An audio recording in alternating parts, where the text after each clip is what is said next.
Hey, welcome to the award-winning 99% Radio Network here in the Fishbowl, broadcasting live from Fishbowl Studios here in Bedford, Texas. We are brought to you by Glenn Lawson and the Biker Wolf Pack. Check them out. If you ride, make sure you have Glenn Lawson on your side.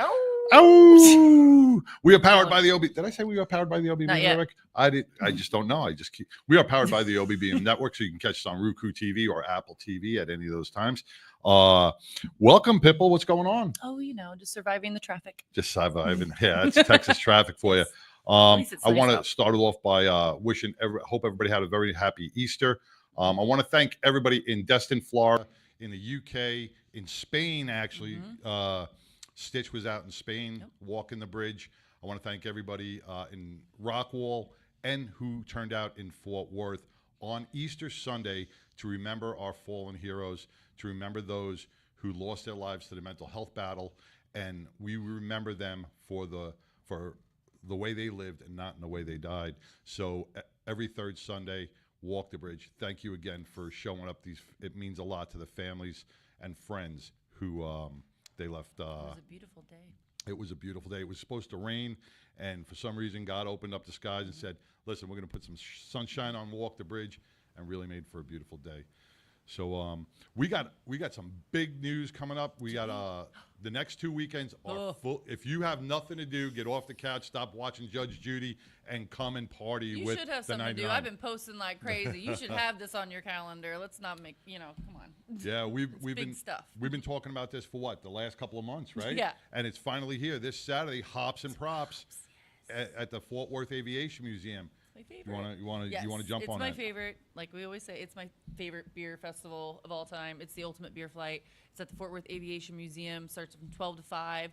I think that you can get there earlier because the museum's open anyway. But you can get there. The beer festival starts. The beer starts flowing at noon. I think they got over 18 breweries. Yeah. And I believe Shinerbach actually is going to be there. They asked to be involved in this beer festival this year. It's gotten that big. That shows how big it is because Shinerbach. They called them. They called them, because it does mean a lot. This is their big fundraiser. Yeah, and when you look at the aviation history within Texas, man, it is huge, and it is educating so many of our young kids, and they are not government funded. So every contribution that you make to this aviation museum, it gets passed on in education to children who want to go see the warplanes and everything else. So it's a good time. This is their one big fundraiser. They do not have a gala. They don't have a dance or anything like this. This is their big 1 year big event that gets the money in for the museum. That's gonna be. But like I said, it's the ultimate beer flight. They have all the vendors or food, beer. They have the beer flight, the ultimate beer flight in the Warbird, with I don't know how many samples of beer, but yeah. Yeah, and if you want to take that beer flight, go onto the Hops and Props website because a couple of the flights are already sold out. And I wonder why, because somebody has some which we're going to talk about. We're going to talk about that in a little bit, but big news for that too. Some of the flights are already sold out. I think there's only 6 seats left on the 3 o'clock flight, and it's a 30-minute flight. It's a nice flight to get out and you go over DFW. It's a lot of fun and drink beer, man. Yeah, it's a lot of fun. Then that following weekend we have our Pinups and Pistons. So if you have a classic car, 70 or below, or a custom bike, or if you just want to dress up in a nice poodle skirt and come out and strut your stuff on the catwalk in front of a couple of celebrity judges, we'll accept that too, man. Come on down. You can register at live on 99radiotv@gmail.com.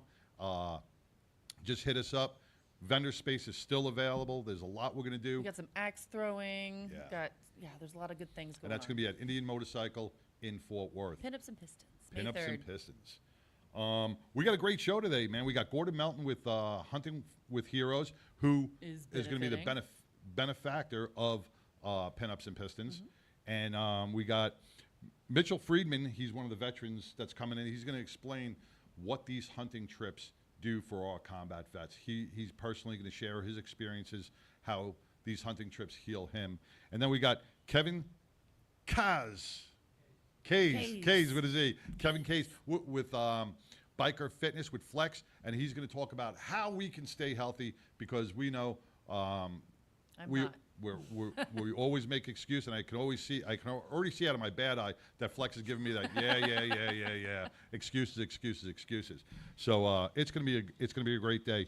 So sit back, relax, crack open a beer, man. Get some potato chips. Get your fingers all greasy because you know what? No potato chips. Flex is here. Oh.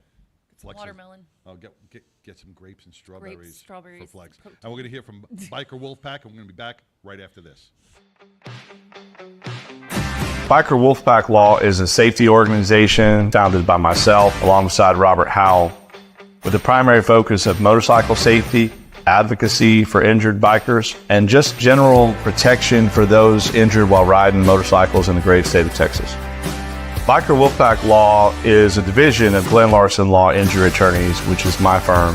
What's different about Biker Wolfpack Law is it's a community-based, event-based connection component to make sure that motorcyclists have all of the safety information they need, all of the legal information they need, and frankly, if needed, that full-blown legal advocacy in times of injury through no fault of their own.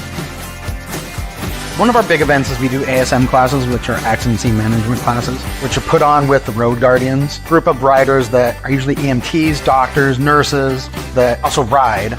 And so they know what can happen when you're out there by yourself. And so it's a very intense class, like how to do tourniquets, how to get a helmet off of a person without hurting their neck more, how to get somebody out of the middle of the road. We do those a couple times a year, and the more safe riders are out there, the better it is. The second division and component of Biker Wolfpack Law is to sponsor local musicians at bike nights or other community events that involve motorcyclists, but also just the community as a whole. And then third is larger charity organization events or rides to get out in the fresh air and have some fun. What I love most about representing bikers and motorcyclists across the great state of Texas is really one thing. It's about hearing the story. It's about going to motorcycle events, constantly meeting new people and making new connections.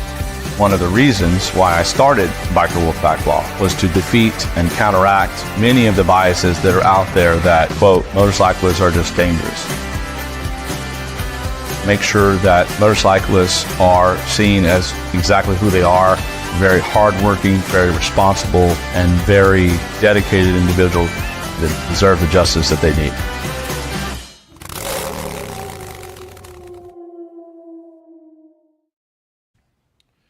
Hey, welcome back to the 99% Radio Network here in the Fishbowl, man. Welcome, Glenn. Appreciate it. And, you know, Glenn Lawson, one of our title sponsors for the Biker Wolfpack. You know, when it comes to biker safety and biker awareness, we're going to bring Laurie Montoya on in just a second. You know, right here in Dallas, actually in Fort Worth this past weekend, if you haven't heard, you know, 17 motorcycle riders went down on 35. And speed was not the issue. Hearing things back and forth, they were saying, oh, those kids were speeding and doing wheelies and this kind of thing. They weren't. They were on a bike run, and there was 50 of them, and the lead bike blew a tire and caused a chain reaction, causing other bikes to go down. Now, that could happen with sports bikes, that could happen with Harleys, that could happen with everything. And one of the main components on this was they were in the express lane. There's nowhere to go. Once those dominoes start to fall, there's nowhere to go except slamming on your brakes and hoping for the best. Mm-hmm. So we're going to bring Laurie on. We're going to talk to Glenn about this, how you can be safe when you're in group rides. Group rides are dangerous. Your awareness level has to be through the roof when you are riding in groups. So I want to welcome Laurie Montoya from BikerDown. What's going on, Laurie?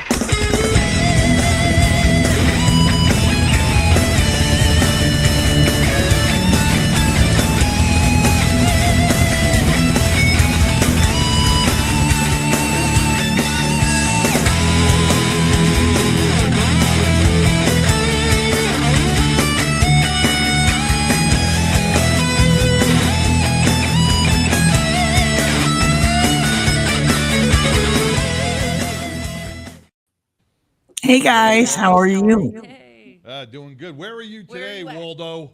I'm in Denver. I don't go anywhere until May 8th. Oh, man. All right.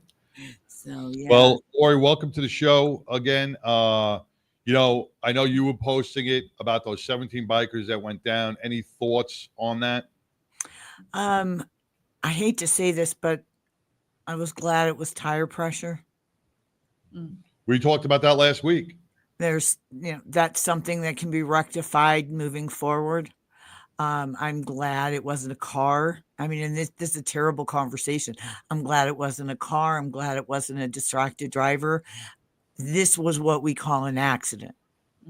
What Right. I call people driving distracted, I call those crashes because those people made a choice. Now one thing we talked about last week was, doing the maintenance, checking the tire pressure on your bike before you throw a leg over. So I would say that, definitely this is something that would make me think about it a little bit more seriously than just hearing about it last week on the show. This is a perfect example of I am my brother's keeper. And so I'm going to take those few extra minutes to check my oil, check my bike if it's not sounding right and things like that, to make sure that if I'm in a ride that I'm not endangering someone else. And he certainly didn't mean to do it. And, as I said, it was an accident. And I'm really I didn't know we were going to talk about it. I was hoping we would. And I'm just really glad that I don't believe we had any fatalities, obviously serious accidents or serious injuries. We had we did have some serious injuries. I think 5 or 6 of them were, critical. They just had a news report. It came across, I don't know if it came across the national news, but here in the DFW, they interviewed one of the riders, and he has shattered jaw. He's got 2 broken arms. He's gonna be in months and months of physical therapy. And he was banged up pretty bad. I don't know the other injuries, but I know they were critical to serious to minor. So, even with that though, those are fixable, and yes. that's not a life. And, Right. Sadly, the past 2 weeks, we have just been inundated nationwide with, riders, just a lot of rider error, to be quite honest with you. A lot of people misnavigating turns and not riding reasonably and responsibly in some instances and stuff. But yeah, that one was a tough one. And I was just lucky that my resources reached out to me, because I didn't see it on my local news. So I don't know how national it went, but we certainly got the word out right away and kept all those people in our thoughts and prayers. So I think there's a couple things with that accident that I would ask the riders to all think about is, one, making sure you have the right insurance, because as Glenn will say, this is going to be a convoluted type of scenario. I mean, you've got the lead guy. Yes, he was at fault, but then you've got all these riders that were riding behind. And I don't want to say that it's every time you crash into someone else, now are you liable? So I'm not sure what's going to happen with that, but this is going to be a mess. And let me find out. Glenn, what's your thoughts on that? I mean, because a blowout, it is a legit accident. So, I mean, to any of those riders, I mean, what weigh in on that? It's really hard to speculate, and I want to be, first of all, primarily respectful to the families and those that were there, and whether or not they have any counsel or anything of that nature. But what I can say, and I can put it in a bigger context, is this is what I've all been talking about. When you have an insurance policy, and most of us knows that there's 2 numbers whenever you buy insurance. There's and the state minimum is 30-60. 60,000, that second number means that if the person that's at fault or the person that made a mistake or something of that nature, regardless of the degree of fault, is kind of what I'm hinting at there. 60,000 is no matter if there's 2 people or 17, okay, potentially. And so, and then really the issue is for those other people following behind, whether or not they had the right type of under insurance motorist coverage or not. Hopefully they do. And if they don't, I obviously consult a lawyer about it. But yes, there are many times where what happens is someone makes a mistake and is causes something to happen. But I wasn't there, and I don't know the body cams, and I mean, it could have been movement, it could have been, text. Right, I mean, it could be the way the roadway was designed. There's a lot of different engineering factors to this situation, and so he could have hit a pothole. Be hit a pothole or a piece of debris. Yeah, and so there's a lot of things there, and so the way I would say is, when there are meetups, right, especially this time of year, we're all so eager to get on and out there and ride with our friends and be there. And this time of year, just do that little spot check in the beginning.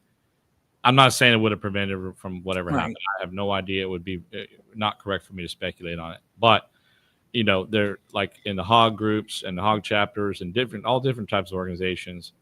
There are some protocols you can follow, such as a road captain that checks, it's a little 3-point, 5-point safety check, something like that, thumbs up, whatever. And ultimately, it comes down to trust and honor and making sure that you take care of your bike. Yeah. But it would be taking care of yourself by having that coverage. You're saying having that coverage that you're saying the underinsured or uninsured motorist coverage is definitely something that I know we harp on it every single week, but take all the other scenarios. And I agree with you. We want to be incredibly respectful to the families. But this is what I keep saying. Motorcycle awareness begins with me and what coverages I put on my bike.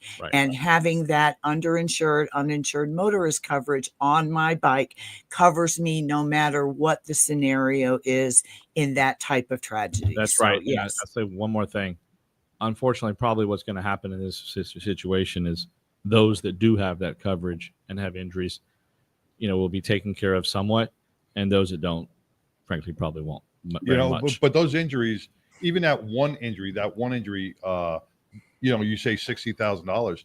That the medical bills are going to way exceed those. Yeah, that was their ER bill.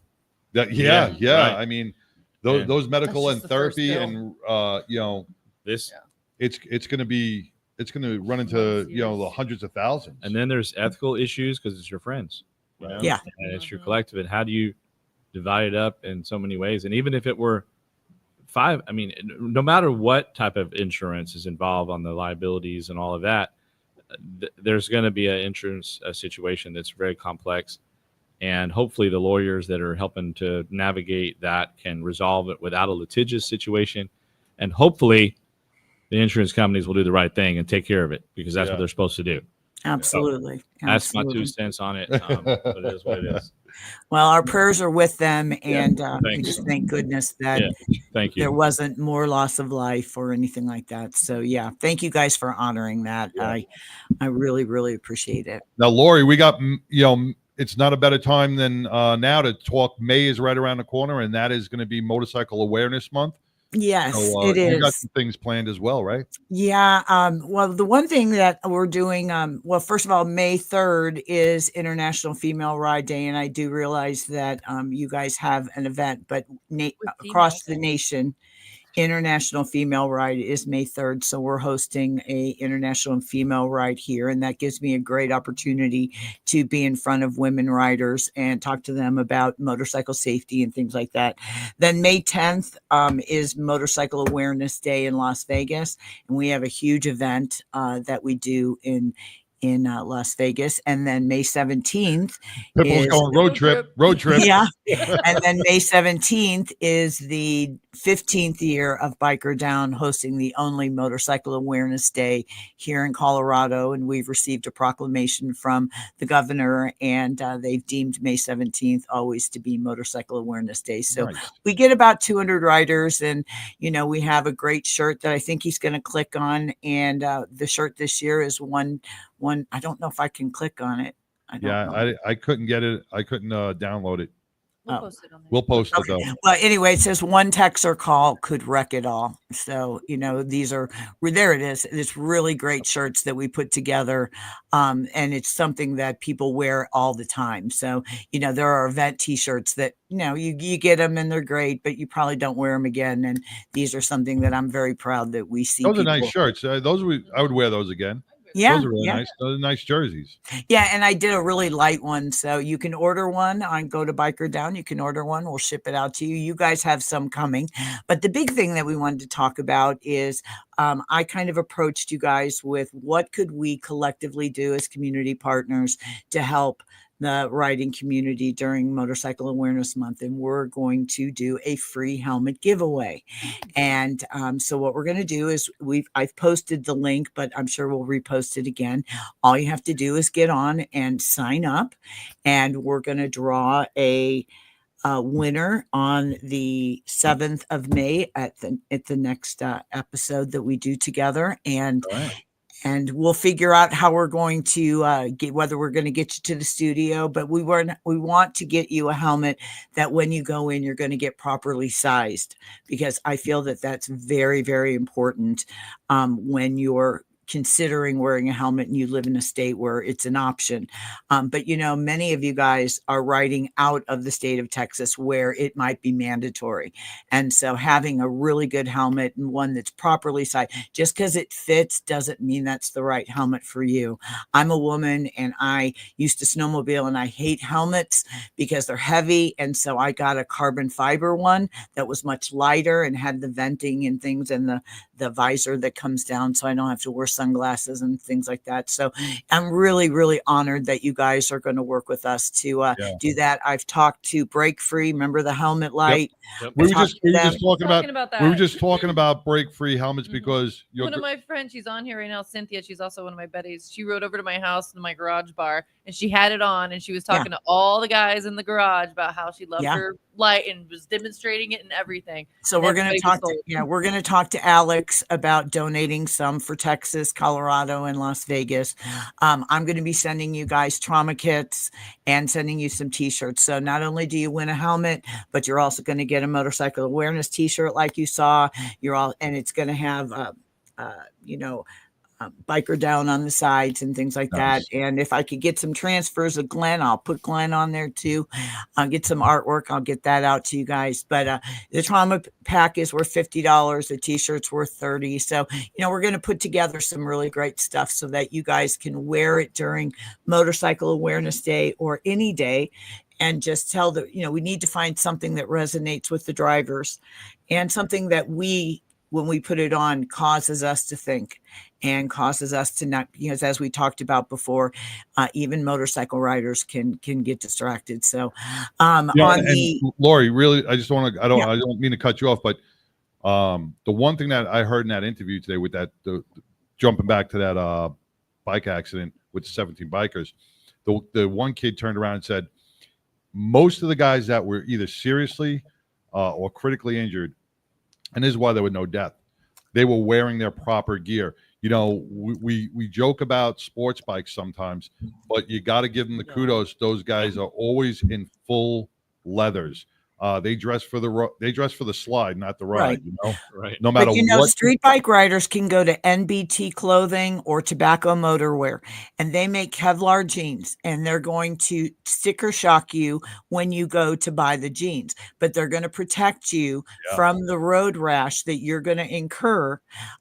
You're going to get they've got, I think it's called D30 armor now. That's very lightweight, super thin, but the minute it on impact, it turns to like this protective shield that will protect you. So, what I always tell people, there's only two things that you really can't fix, and that's the brain and the spine and stuff. Right. And so, we now have companies out there that, whether you ride a Harley or an Indian, have the right kind of gear that nobody will know that you're wearing. You are not going to look like a street bike rider, but you're going to have the pucks on your knees and the back, which is really to protect the spine in the event of an accident. Yep. And, so while it's sticker shock to you, what is the price of your life? In your medical everybody, bill. I guarantee you, everybody that who has experienced road rash is going, I wish I had this on, or I wish. And who wants to ruin your tattoos?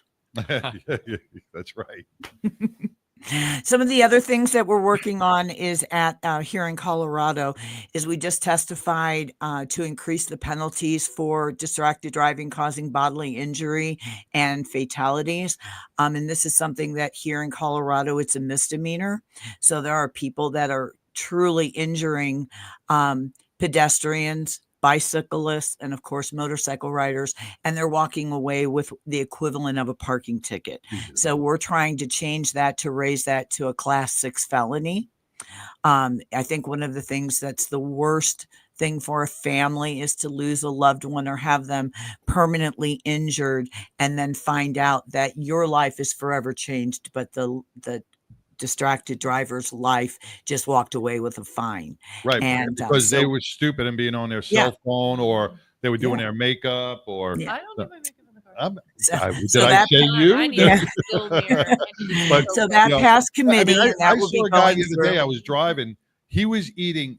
He I've was seen it. eating like a full meal. He had it on his lap, and with a spoon and a fork. And I'm like, No, he had it on his driving belly. down the road. Yeah. Huh? And then one of the other things that we're doing, and it's kind of interesting. At the same And time, vaping too. at the same time. Yeah. Because I'm doing this in Colorado. You know, most people don't know that I own a small publication called Motorcycle Rider News. And so I had someone ask me, do you know where our motorcycle fees go to? And I said, I don't know, you know, I just renewed my plates and there's like 6 inches of all these little nickel and dime things that I'm paying when I'm renewing my plates. And I found out that the motorcycle operator safety training program here in Colorado is sitting on $2.2 million of unspent revenue of our biker revenue. And our classes cost almost $400 for an endorsement for, you know, maybe a mid-range or an advanced safety class. And why is that money just sitting there and not being spent? Why are we not promoting or giving away helmets or doing something? I mean, certainly they are spending the money with the training schools, but they're not getting the discounts. So with that being said, I did a little research in Texas. And here in Texas, you have the Texas Motorcycle Education Fund, and you have approximately, this is going to shock you guys, so be ready. Because, you know, it doesn't, most people say, well, why do you care? And the truth of the matter is I care where my money goes every year. There are 314,000 registered motorcycle riders or plates in the state of Texas. The Texas Department of Licensing has a motorcycle education fund, and they are sitting on $19 million, $442,000 of unspent revenue. Wow. We got to get Elon Musk to check that, get Doge to check we out. need to get Doge in there. Get Doge in there and see where that money's going, man. Yeah. My serious point to that is that we're not going to get away with not continuing to spend the money on our plates and all these fees. But the bottom line is it's not being spent to help with true motorcycle awareness in the motorcycle community. Who oversees that, Laurie? Do we know? Well, the Texas Department of Licensing and Regulation oversees the Texas Motorcycle Education Fund, and I can send you some information on that. But you know, I'm not one to want to get into super politics, but this is almost $20 million of your biker money that's not being adequately spent. They only spend $800,000 of the $1.5 million they get per year. I'm just wondering, like, how that is distributed, and like, do you apply for it? Do you apply for money right like now, almost a grant? Like, no. Right now, it's regulated to motorcycle safety training. For who? But like who? Well, the Texas Rider in Frisco, the Texas Motorsports, Northeast Texas Community College, Better Riders, Austin Moto Academy, and Rider First Motorcycle Safety Training. I'm sure there are other ones, but in this research that I did, those were the ones that you can send that out. Yeah. And most of your classes, your safety training classes in the state of Texas run about $300. With that kind of overflow of revenue, they could be knocking that down to $50. It's like it's like Glenn and I would agree, you know, the accident scene management class that we all do. That's normally a $99 to $129 class. And when Glenn sponsors one of those classes, we bring it down to like $50. And that's just so that they show up. And because of that, we can fill classes. And so what I'm saying is that I don't know the number, but how many people in the state of Texas are not getting their M endorsement because maybe they don't want to spend the $300 or $350. And so, I know that there are some organizations that help offset that, but I think that there's something here. And again, it's not my state per se, but one thing in Colorado led me, and I was shocked with 2.2 million being sitting there, and I was super shocked at $19 million sitting somewhere in a fund. And the problem is that if we fight too hard, then they might demolish the fund and then just put it into the general fund. And that's kind of what we're fighting here in Colorado.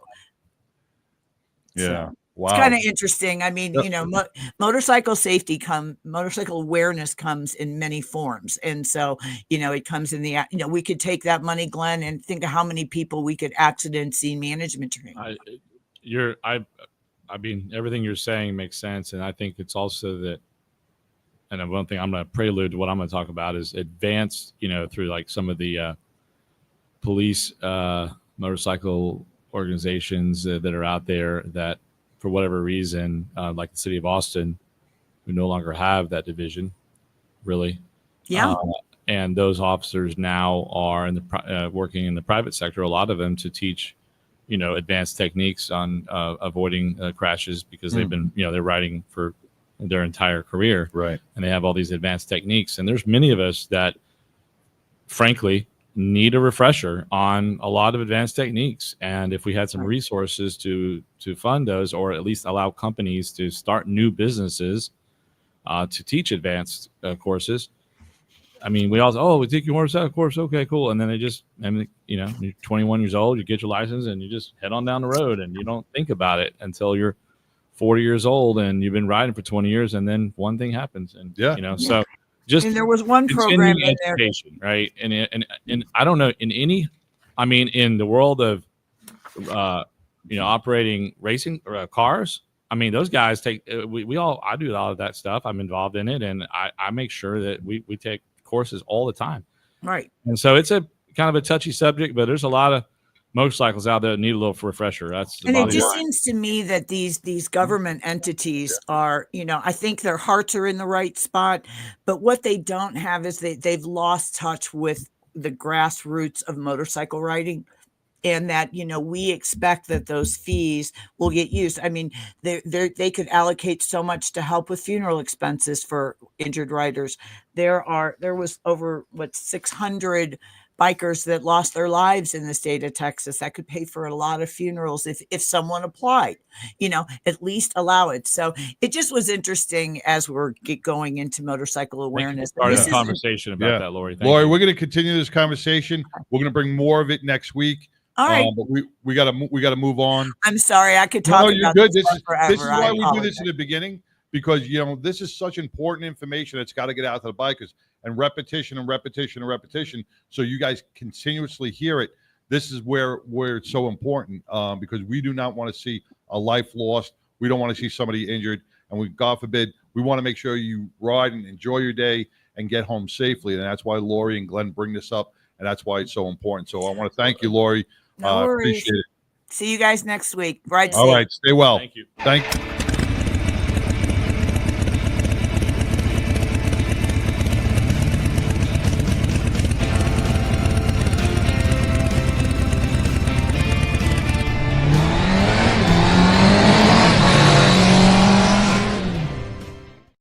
All right. We are back, man. That was a deep conversation that every motorcycle rider should be having with themselves each and every day. Glenn, I don't want to get back into this topic. I know you got a lot of stuff to bring up real quick.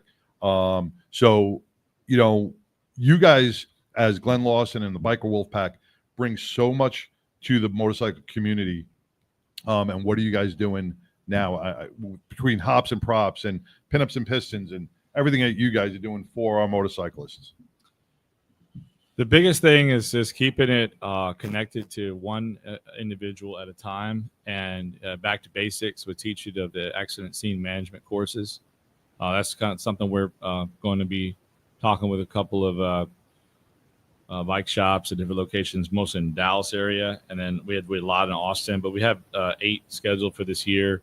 And just look out on our Facebook page. They're going to be starting a couple in the summer because they're usually inside, right? And I don't know how many times I meet people in there that have just never even conceived of the concept of receiving the training. And just to be clear, what it is it's an 8-hour course. It's a certification. It's not a first aid. It's not, check somebody's temperature and make sure they're not dying. No, this is some hardcore stuff, such as how to literally tie a tourniquet on your own body if you had to. Okay, if you're riding by yourself, that's pretty difficult to do. Yeah. And how to take, slowly, how to helmet off or not take it off at all, and how to manage the scene if you're riding in a group. When, they teach all of that. So no more accidents occur, right? No. Prevent as much as you can. It doesn't always See, happen. as much as you can. I've been riding for over 20 years. I've never taken one of these classes. And you got to do it. It's informative. You got to do it. And they teach so many shock sensations. sensations. Just basically, and then there's an advanced course, which is similar to my daughters are involved in this. There's these organizations that do what are called wilderness first responders through the U.S. Forestry Service. It's basically the equivalent of what the ski patrol knows on mountains and that level of training. It's semi-paramedic. It's not to that level, of course, but it's an entry to that world and that type of knowledge and that type of base. So you get a lot of information, and you can use it in any setting, right? You're not just, you can use it in, if something happens in your own personal life, in a motor vehicle, it happens all the time. Such as I'm a boy mom. I know all the training. Yeah, like basically one of the main things to be aware of is that case where someone is injured, but they're showing some signs of a head injury. Mm-hmm. We talk about that in those classes. So that's the number one thing that we can do is just keep it's about 25 to 30 people per class. We usually subsidize about 90% of it. And folks come and have a lunch and a good time. And if you're a member of a club or an organization, you want to just reach out, we're more than willing to just host your whole club and make it happen. So it's pretty straightforward and simple. We use a variety of teachers that teach it. The teachers are all nurses or physicians, usually from different groups that are also riding motorcycles themselves. They're not just nurses. They actually do ride. So they teach a very comprehensive. And then the advanced course is really advanced, and there's a lot of life lessons that you learn along the way. Yeah, it's definitely a class that you have to take, and maybe somewhere down the line in 99 and Glenn, maybe we can put one together. That would be great as a team and sponsor it and do what we can. Sure. The other things we got going on. Go is down in Austin, we got a lot of May is just packed, so. We're super excited at the Radio Coffee Shop there in Austin. We're going to be doing the Texas Hills Motorcycle Show. We're going to be title sponsors of that for that group. Hill Country, if you're coming down to ride, from the DFW area, stop in Austin and see us there.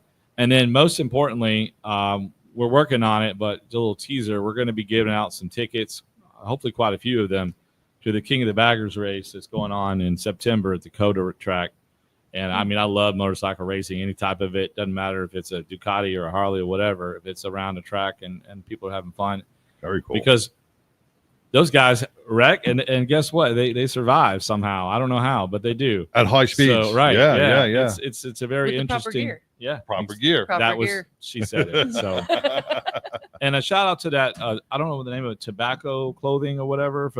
I saw them at SEMA, one of the conferences in Vegas, and they were showcasing a lot of their gear for clothing that doesn't look like you're gonna have a situation. None of that fancy gear, right? But it looks like good product. So I told Robert to get some of that. But bottom line, we've got a lot of events, and the main thing is we'd love to see y'all at our accident scene management courses we're going to be sponsoring. And then lastly, one little piece of information. On an injury note, if you are suffering from, unfortunately, from hepatitis A or anything of that nature, and you've been exposed to contaminated water and live near military institutions, you need to reach out to us immediately. And especially if you have two other symptoms or two other diagnoses, one being kidney cancer and one being testicular cancer, that is related to polyfluoroalkyl that's in the waters next to firefighting stations and or military bases, and unfortunately in a lot of the groundwater that we all drink. And it's there, and it was caused by 3M many years ago, and it's well known. It's admitted. It's under deposition testimony, and we're still taking those cases. The window for those cases are closing. It's called a mass tort campaign. It's a mass effort across the United States to hold corporate America accountable. I'm so passionate about it, I can't even speak about it. So, and if you want to know more about it, you got to give Glenn a call, and he'll get you more informed on that. Thank you. We're going to see you, and actually, you can come to Hops and Props, or you can come to Pinups and Pistons. Oh yeah. The next 2 weeks. Meet with Glenn. Meet with his staff. They will have a sponsor tent there, and you can discuss anything that we discuss. I'll be there, show.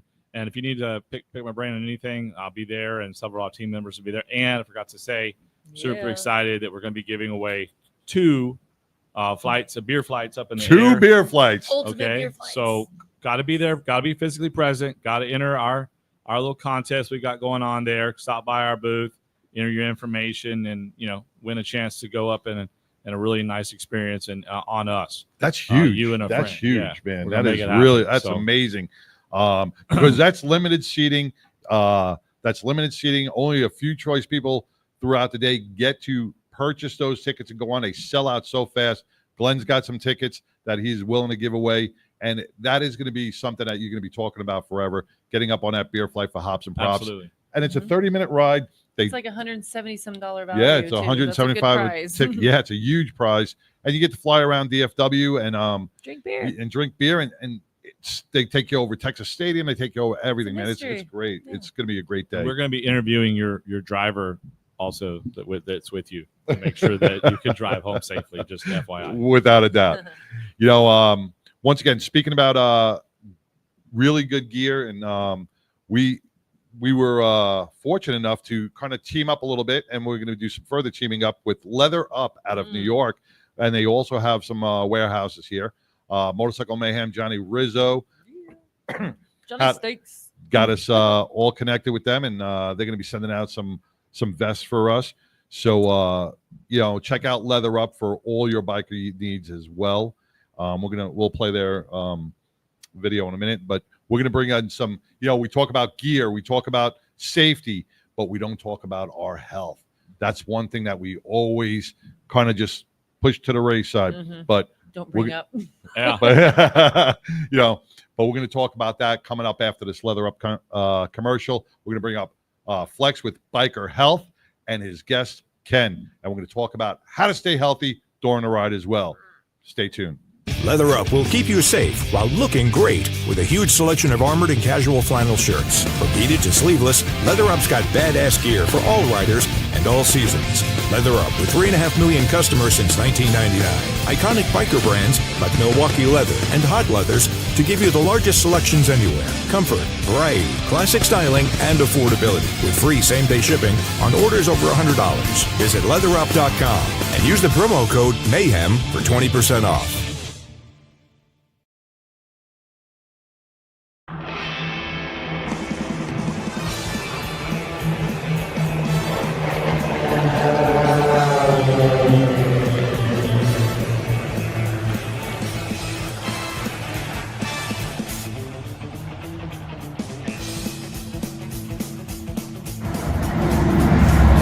Hey everybody, it's Sideshow and Pitbull with the 99% Radio Network TV, powered by the OBBM Network and sponsored by Glenn Lawson Law Injury Attorneys.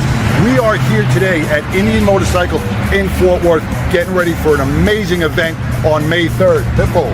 So at Indian Motorcycle, May 3rd, we're having the first ever Pinups and Pistons right here. We're going to have car show, bike show, loudest pipes, and a pinup contest, vendors, even celebrity judges.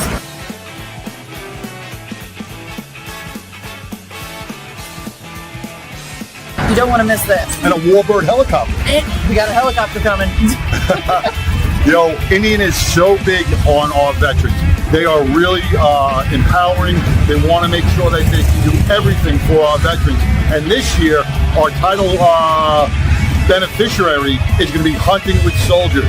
Hunting with Soldiers takes our combat veterans on fishing and hunting trips across the country to give them the healing network that they need amongst themselves.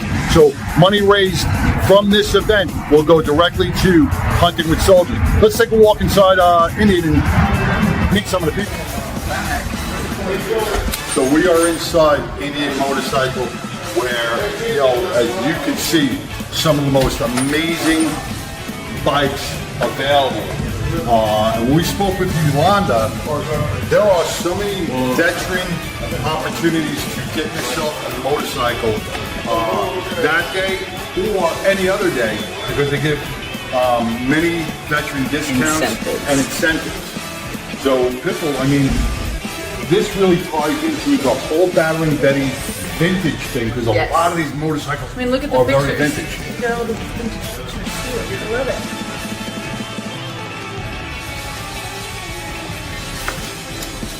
Yeah, so you got to join us here on May 3rd from 11 to 3. 11 to 3. 11 to 3. And we're here in Fort Worth, right off I-30. So come on down if you want to be a vendor, or if you want to register your classic car, 1970 and earlier, or your custom bike. Come on down, hit us up. Be a vendor, food truck, anything like that, email us at live@99radio. Wait, shoot, what's our email? Live on 99 network. I'll put it on the thing. We'll edit that out. And classy pinup. Hold on, I got our email. And do a classy pinup. Radio. Oh yes, you're gonna edit all that.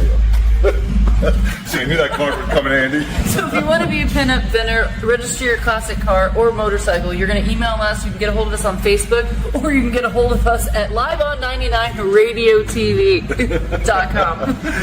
Yeah, we want to see you. Come on out and support our veterans.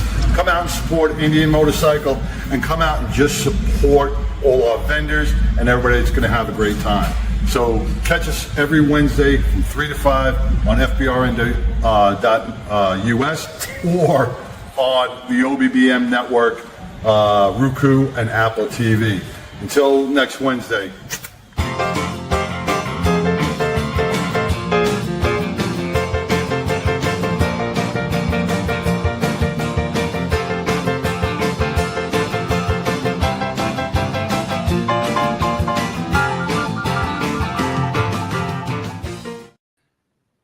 Hey guys, welcome back with Biker Fitness. I'm Flex. This is Flex Talk. Joining us today is Coach Ken. How you doing, Coach? I'm doing well. Thanks for having me today. I'm glad to have you on the show.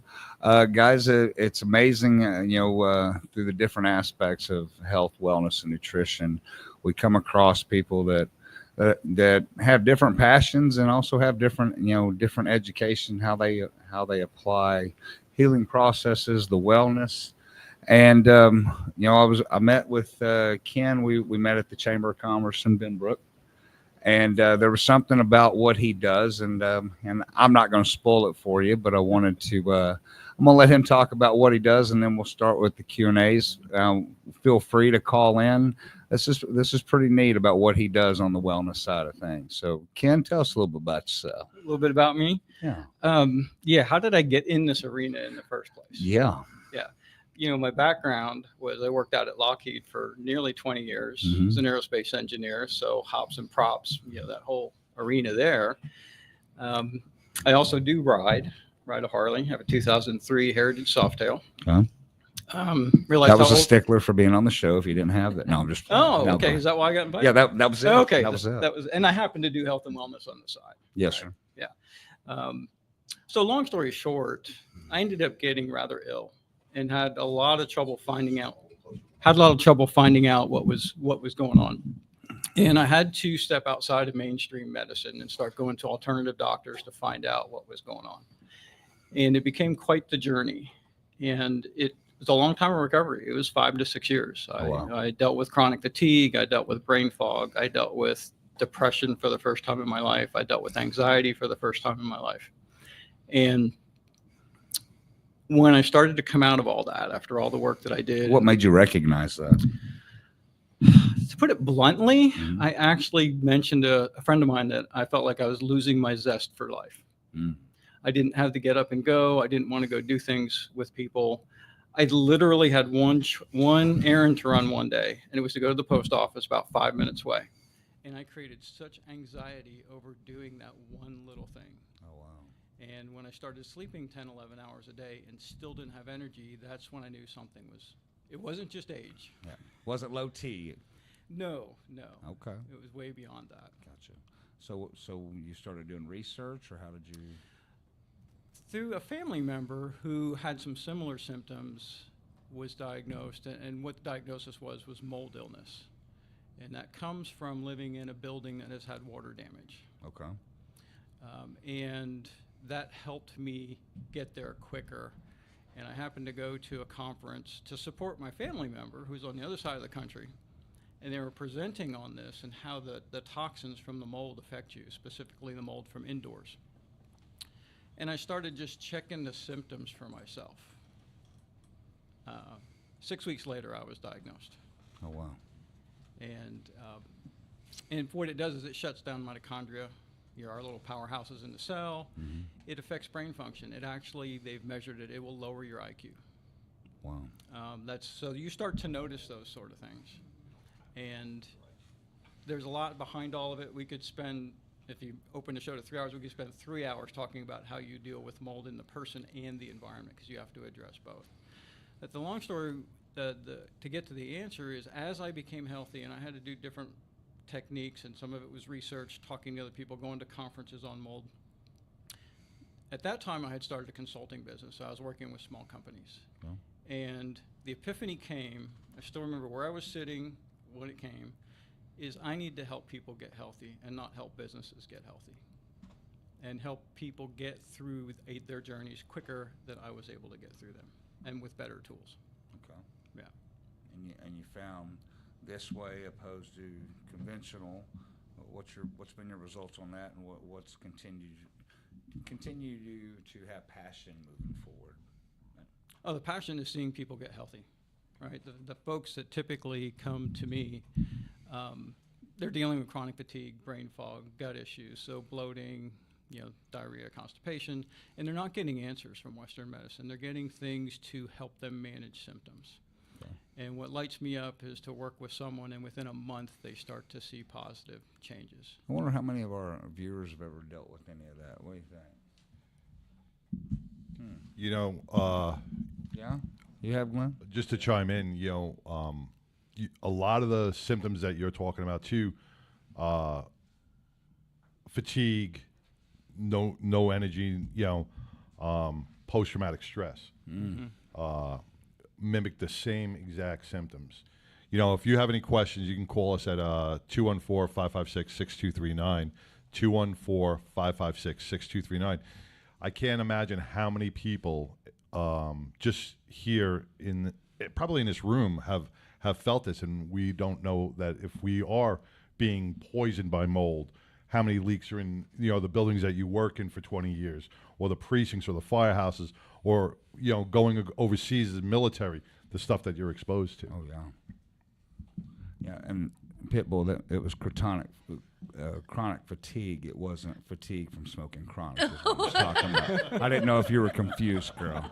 Okay, make sure we're on the same page. Thanks for clearing that up. Okay, as long as we're on the same page. All right, we're back to Coach Ken now. I want to make sure she wasn't confused. All right. All right. So talk more about your chakras. Talk about the energy. How do you help people with that? Because I found that pretty fascinating. Okay, so those are some other tools that I bring in, along with dealing with the physical aspect of how do we get the things out of your body that don't belong. You mentioned, different things can cause the fatigue. Absolutely, and we're exposed to so many toxins. And what I found, talking with lots of other practitioners, is you also want to address the emotional side and the energetic side. When you mention PTSD, my mind goes to, yes, we work on the conscious side with that, but we actually can trap that negative energy on a cellular level from both physical and emotional trauma.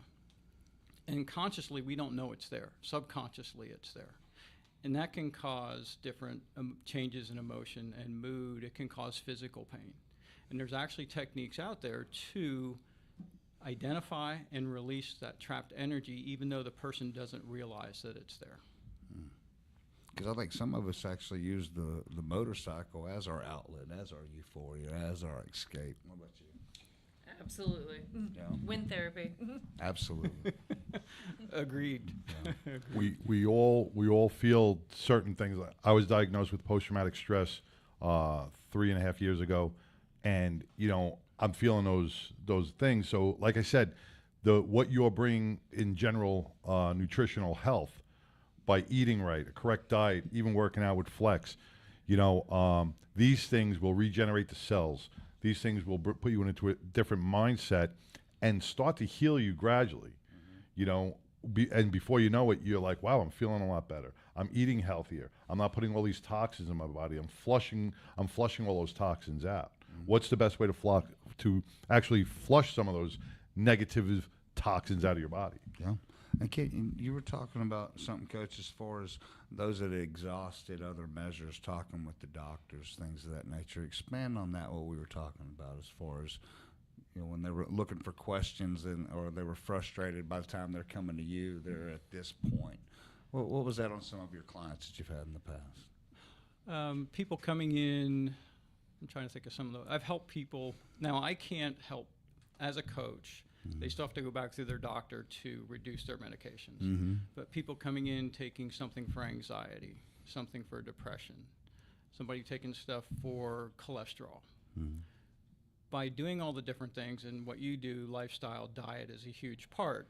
My part is, how do I get the stuff out of your body that doesn't belong and get it out safely? Because there's so many chemicals that have been made since World War II, say 86,000 chemicals made in the U.S. alone.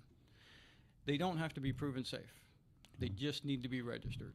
Now, how often and how long would somebody need to work or should work with you to kind of feel those results or get those kind of results or understand the system process? I ask for a verbal to commit for 4 months. Okay. As a minimum, to be able to move the needle enough that they can see what's going on. Most people see something in a month, but I can't promise that. I can't guarantee anything. But what should they expect to see in that 4 months?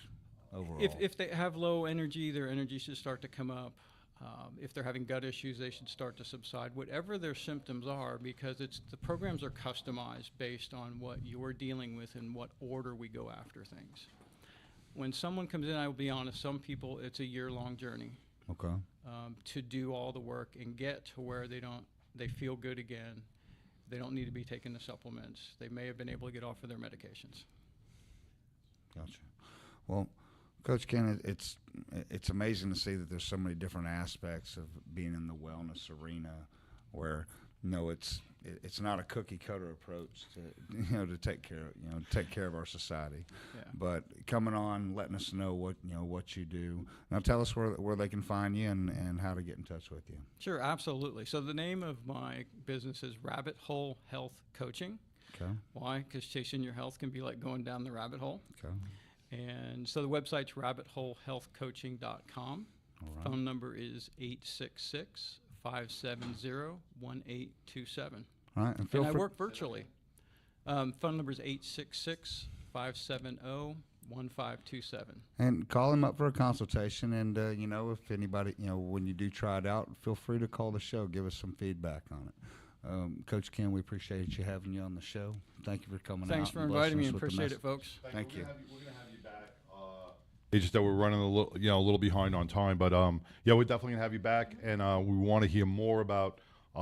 Once again, health is all the most important thing. We want to extend our life, and Flex brings it to us each and every week, letting us know how we can extend our life and not shorten it by little changes we can make each and every day. So I want to thank you guys.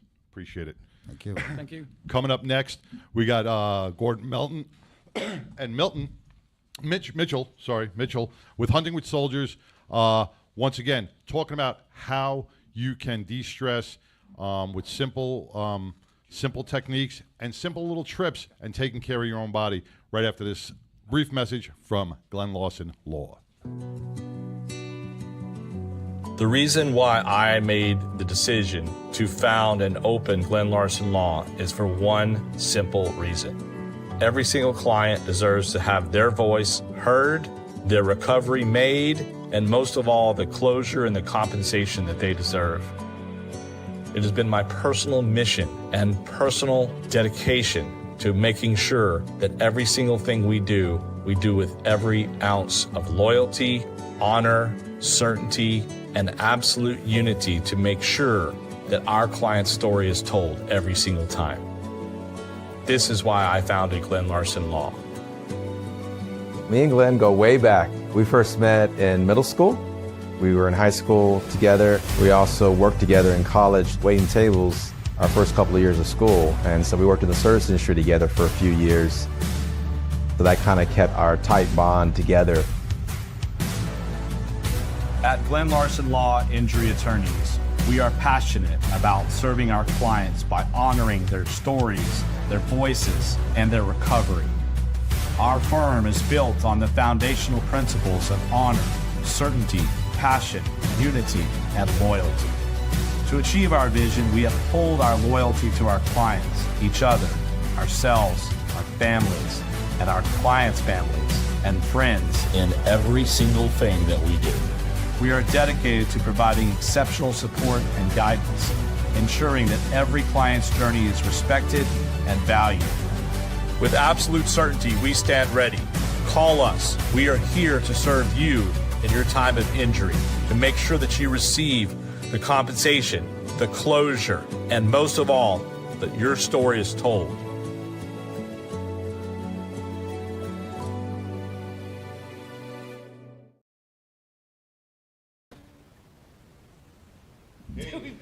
We like the points. Hey, welcome back to the 99% Radio Network here in the Fishbowl, man.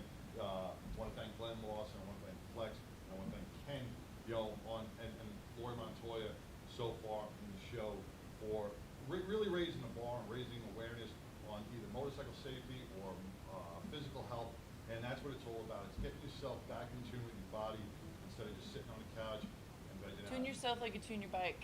Exactly, do your Just as once over, important. do a maintenance check, right? Yeah. You do a maintenance check. Yeah. I like that. Tune yourself like you Tune your bike. That's his Tune new, your that's bike. his new shirt slogan. There we go. And somebody who's been doing this for a long time, tuning other people's bodies and getting them out in nature. Mental health. Want to welcome Gordon Melton, founder of Hunting with Soldiers, and Mitchell Friedman.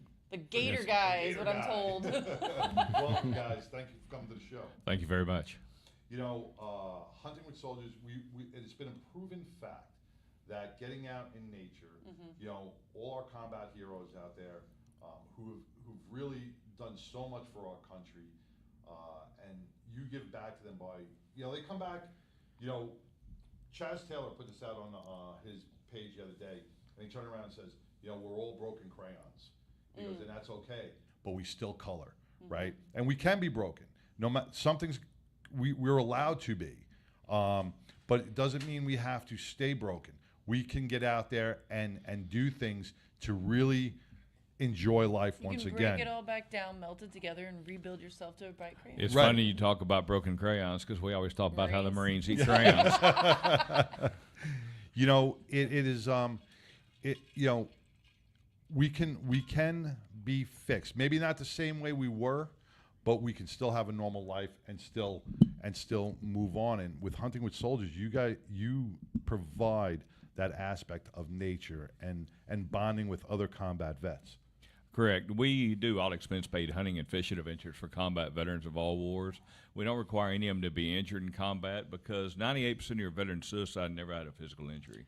It's the mental injury that we try to work on. We try to help. We try to heal because that's the injury. It's like a festering sore. If you don't try to fix it, it's going to eventually get you. Mm-hmm. And we always try to tell our veterans that PTSD is a war waged upon you by your demons, that no war has ever been won by one person. So we try to teach them that they need to reach out and get with others. I brought Mitchell with me today. For one thing, he's going to be representing us May 3rd. Oh, fantastic. At the Great. event. We'll be at Port Aransas. We got 4 combat vets taking their spouses to Port Aransas, so we'll be down there. And Mitchell, he's been out with us. He's been fishing with us. Matter of fact, we just did a striper fishing trip on Lake Texoma, which there was only 4 fish caught. I caught 2 of them. We catch any in our boat. Our boat was zeroed. And he's a big fisherman, so I feel pretty good.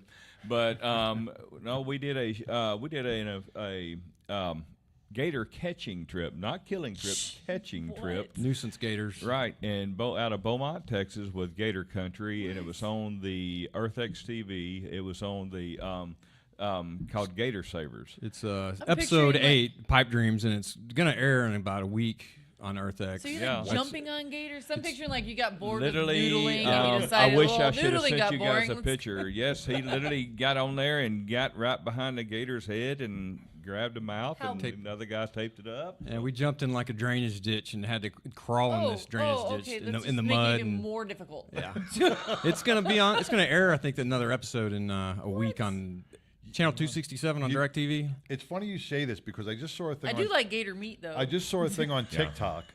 It was from one of those ring cams. 2 gators trying to open up the back door. They were feeding them. It was like they were crawled in this backyard, and they said gators are getting smarter, and it was like trying to go into the screen door. It was like ringing the doorbell and falling back down. Now that's a nuisance gator. Well, we just did Turkey Fest in Henrietta, Texas. We had 4 combat veterans there, and one of our gator, yes, ma'am, it was digging it. They did a big turkey hunt, and we had legs? 4 vets turkey hunting, and we had one of our veterans come down from Florida, and he brought some gator, and it sure was good. It's so good. It was very good. We took it out. We had a chuckle wagon. We had a chuckle wagon meal cooked by authentic cowboy, and he wound up cooking the gator as well, and it was very, very good. But yeah, our goal is to try to save as many of the 20, from becoming the 22 a day as we can, and we do that through the outdoors. We do hunting and fishing and events. You change up the excursions each time, like you might go elk hunting this time. You might go bass fishing. I want to go elk hunting. I want to go. No, we it doesn't matter what kind of animal it is. It's our trophy is getting them in the outdoors. Right. It's such as, for instance, if we post a deer hunt. It will only be posted as a deer hunt. It's not going to be posted as trophy buck. It's not going to be posted as doe or spike. It's the experience. Right. It's getting out there with others who are like-minded, because when they go to the psychiatrist, it's kind of equivalent to you talking to us guys about childbirth. We can sympathize, but we'll never understand. See, this hunt's like I hope we'll never understand. I still identify. Well, it depends on which side of the aisle you're on, because men can give birth in some people's eyes. What was that movie with Arnold Schwarzenegger? Yeah, no. But no, it's kind of like I get what you're saying. You're around like-minded people. It's like me going to the nail salon. I talk, she knows everything about me. But you go around with like-minded people. You're going hunting. You're hanging out. You're in the wilderness. You do overnight. How many days do you guys go out and stuff? We do anywhere from 2 to 4 days, but most time, it's 2 nights. We'll get there like on a Friday and leave on a Sunday. Sometimes we'll get there on a during weekdays. Nice. But it's more or less and it's an adventure. And when they leave there, they know that they now have a network to reach out to contact if the demons we call PTSD start to haunt them. Because when they leave, I didn't know Mitch from anything, a few years ago, but now I would call him brother. Yeah. And I'm proud to do that. Mitch, tell us a little bit about yourself. I'm retired from the Army, 26 years in the Army. I was a military police officer, served in Afghanistan and Iraq. Wow. Haiti. Yeah. He is also, he was, you went green to gold, correct? I went green to gold, so I started out enlisted and finished up as an officer. So wow. Well, her dad's a retired colonel? Yeah, he was Army colonel, but retired lieutenant colonel. Yeah. I got arrested by the military police a few times on base when I was in high school. What base? I've been me. Fort Riley. Okay. I've been there. Fort Riley in like 97. I knew you looked familiar. It could have been me. I definitely had that was patrol a car fun back phone then. call. Like, you knew she looked pretty familiar, didn't you? Yeah, then they're like, we're going to make you call your dad the colonel. They loved that. Anyway. That's the worst person Love you, want Dad. to call. Yo, look at me now. So Mitchell, what got you involved, or how did you get involved with hunting with soldiers? Did you hear about it? Like, what brought you connected? The first trip was up with Joe Franks. Remember up in North? Canadian. Yeah. Canadian, Texas. Yeah. So I did a hunt up there, and I think I tagged out like in a day. I shot 5 deer and really a coyote and a hog. Ooh, but that's yeah, a good so hunt. and it was a good time for me. I just was going through a 25-year divorce, and I was probably at a low That'll spot do in it. my life. So it kind of hit. Yeah. I found it at the right time. So I sought it out. How did you find it? I just found it on Facebook. Just on Facebook? Were you looking up like hunting things, or like I were you was, looking up, yeah, right. And Well, after 25 years in a divorce, I want to kill something. I want to go out and hunt. Right. Well, that's exactly what my dad did after his divorce. He moved to Alaska I'm and gonna go lived shoot like on the something. land for a while, and yeah. It's not going to press charges. Well, and that's the thing, they've got to realize, suicide is a permanent solution to a temporary problem. Right. Yeah. And that is something that they've got to know. They've got to realize that whenever suicide never ends the pain, it transfers the pain to your family members. That is the best way I've heard that put, actually. Yeah. Yeah, because it is a temporary problem, and then you're leaving that all onto your family. You don't want to do that and put that burden on them. And I think you guys getting out there and getting everybody out there into nature, getting them out there, having like-minded people, even after they hunt, they can reach out to them anytime. It becomes a family. Exactly. Absolutely. And that's the thing is, and we have veterans that contact. They'll message us. They'll find our website, and they'll message us. How do we get on a hunt? I said, do you have Facebook? No, we don't have Facebook. Okay, we'll also post them on our website as well. Exact same time we post them on our website, we post them on Facebook.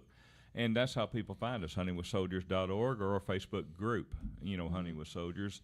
And that's where we list our trips at. And, They fill up fast. Yours trips fill up like immediate. That's what I was right? wondering, Once you like- close them? Usually they fill up pretty quick. Sometimes it all depends on what it is.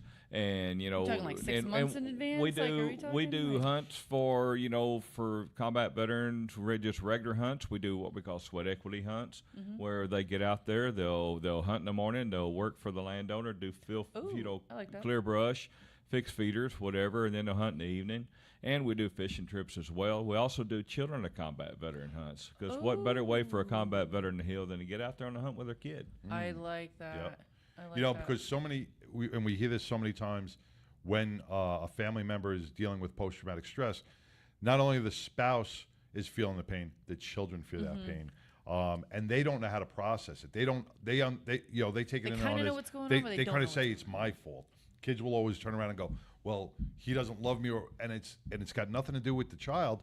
It's got everything to do with the brain injury that the soldier or the first responder is endured, and kids just don't know. So to bring those kids out there, and they get to laugh and bonding share with with that. with their dads or moms is a big thing. Well, the best thing is called the domino effect. I mean, you get this family, they're walking on eggshells around this veteran who's got PTSD. Next thing you know, this veteran comes on this trip. They realize, man, I can heal doing this. This feels great. To get home, the family heals as well. Mm-hmm. So the domino effect starts then. And, that's the best way I can explain it. And, just like Mitch, 25 years, marriage and a divorce, and, he needed the outing. He needed something because his dominoes were falling. Well, Yeah, Mitchell, like when 25 years, and you're being in the military, 2 deployments, being an MP, it takes a toll on the body. Definitely takes a toll on the body. And I hate to use the word post-traumatic stress disorder, PTSD. It's PTSI. It's an injury to the brain. We are not disordered by no means. The only reason it's called a disorder is so the medical books can bill it Yeah. in Have the a code put to DM5, it. whatever it is, or DM6. So it's an injury to the brain that has changed us. And you've gone through so much in your whole span of careers. When you found this outlet, when you found Hunting with Soldiers, you said, I got to get out there, I got to do something. What was your first reaction when you got to the hunt and then after the hunt? I got to connect with one of the other guys that was out there and just talk about our experiences. I'd been retired for a while. I retired in 2012, so this was around 2019. I'd been out of the service for a while, so just to hang out with another service member and talk Right. about our shared experiences. Prior to that, did you talk to anybody before that, or did you feel like you were just like the only one feeling this? I had some friends that I still keep in contact with from my career, but so I've got buddies I can reach out to. But you never know. My best friend, he was my roommate, and we were platoon leaders together in the same company. he killed himself, just out of the blue one day, and nobody saw it coming. Man. So you Usually don't. never know. Usually don't, because Yeah, one the ones thing that are quiet, you don't are the ones that do it. One thing we're advertising it. Right. First responders and military guys are really good at is hiding their stress levels. Right. I'm fine, I'm good, I'm and then a lot of people call it like the Robin Williams too. Like they'll put out a lot of like the humor and like a lot of things out to people, so they don't want to be questioned about it. Right. Because they want to keep it secret. It's a silent killer amongst the communities. The first responder and there's Gabriel. I don't know who he is. Gabriel Sanchez. Your car warranty's calling. my car warranty. But it is, and it's something that sneaks up on you. And like you said, after 12 years, it doesn't matter how long you're retired. You could be retired for 20 years, and all of a sudden, one trigger, a smell, a sound, a touch, a face, a color, anything can re-trigger your brain, because your brain never forgets, and it just pulls that file and says, wow, you could smell something burning and go, that could bring you back to a bad time in your life while you're deployed. It's